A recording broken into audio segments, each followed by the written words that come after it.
Трудот на работниците мора да се цени. За нашиот план за живот се обврзуваме пред работниците, дека тие ќе ги имаат сите услови за работа и секој час прекувремена работа ќе биде платен.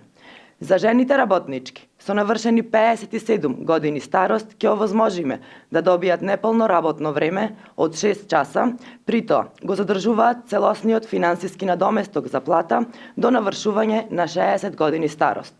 За жените работнички со навршени 60 години старост ќе овозможиме да добијат неполно работно време од 4 часа, при тоа задржувајќи го целосниот финансиски надоместок за плата, до исполнување на условот за пензија, односно 62 години старост. За повозрасните мажи работници со навршени 59 години старост ќе овозможиме да добијат неполно работно време од 6 часови, задржувајќи го при тоа целосниот финансиски надоместок за плата до навршување на 62 години старост.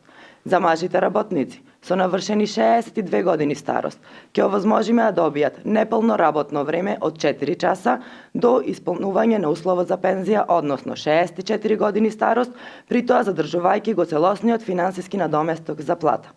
Ќе предвидиме дополнителна можност за работодавачот, државата да субвенционира ангажман на млади кадри во последните 2 години кај возрастните работници кои работат со неполно работно време од 4 часа.